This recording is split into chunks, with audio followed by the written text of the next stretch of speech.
Hello and welcome to the transcription explanation of this design.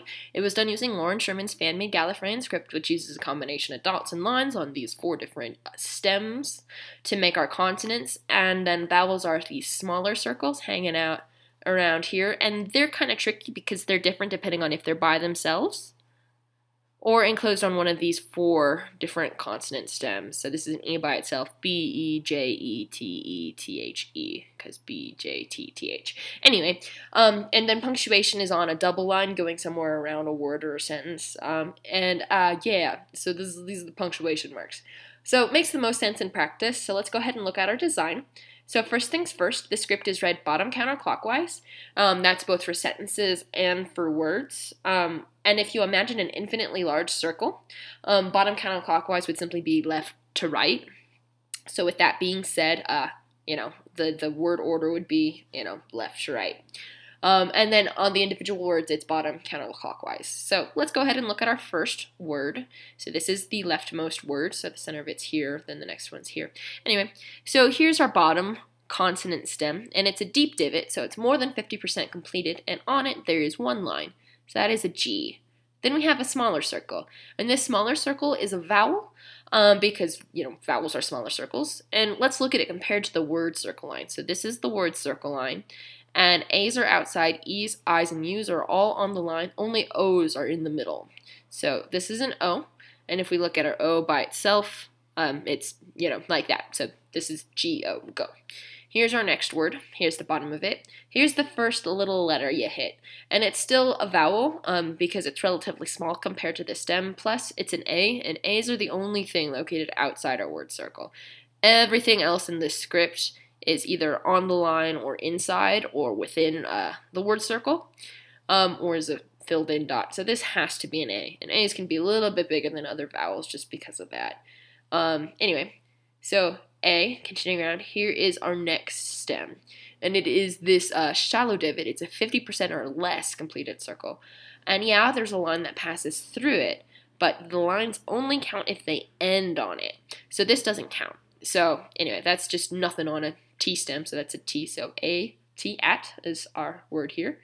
And then we have our next word here. Here's our word circle.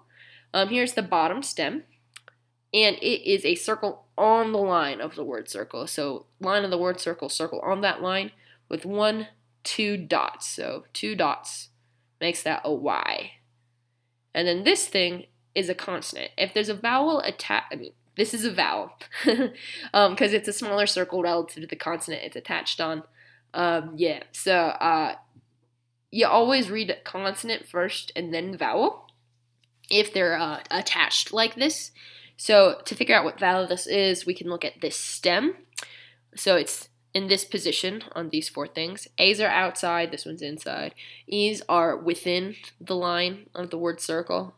Same with I's and U's. Only O's are kind of like a beat on the string with this vowel attached here. It could be here, here, here, whatever. But anyway, so that's an O. So Y, O, continuing around. Here's another little vowel, and it's on the line, so it's either an I, E, or U. And it's got a line going outwards, which narrows it down to a U. So it's like this. So Y, O, U, and then we have our last stem here. It is a 50% or less completed circle, and centered on that is 1, 2, 3 dots closest to that stem. So that makes it an R. So your, your. And then here's our next word. Continuing around. Here is the first letter. It's a small circle, so it's a vowel, and it's hanging out inside our word circle. We know that has to be an O. So, like that. So, O. Then we have an arc. So we're in this row with 1 line and 2 lines. And these lines, they can curve, they can be straight, they can go inside, outside, whatever. Doesn't matter. But 2 lines ending on it, that makes it a W. And then we have another consonant stem here. It's a circle inside our word circle with 1 line ending on it. Circle inside the circle, 1 line, N. So own, and then we have our last word. Here's the bottom of it. Here's our first stem, and the A is attached to this. So even though the A is lower, because it's directly in line with this, it's attached, meaning you would read the consonant and then the vowel, because if they are attached, it's always consonant and then vowel. So here we have a P, 1, 2 lines, doesn't count because it's passing through, doesn't count. So anyway, 1, 2 actually end on it. So that is a P, A, continue on.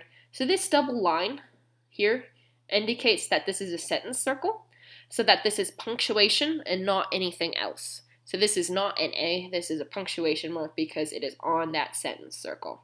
So that's not part of this word, it's just a period at the end of the sentence. Anyway, this is our next stem. And this is kind of tricky because this little arc here is actually a line that ends here and ends here. So that's 1, 2, and here's our third line on a S, an S. Now we know that we spell pace with a C, but in this script you only use a C if it's like a proper noun or an acronym or something where it actually being a C matters. Otherwise you just use an S or a K or a CH sound to make the C sound because C is a stupid letter and yeah. Anyway, so this is an S, and then last but not least we have a circle within our word circle. I mean within our consonant stem, also within the word circle. Which is an E. So E's and A's are kind of tricky on T stems because an A, if you look at where this would continue around an A, the center of the vowel is outside the word circle, whereas an E is on the line or inside the word circle. So this one is inside the word circle within the stem.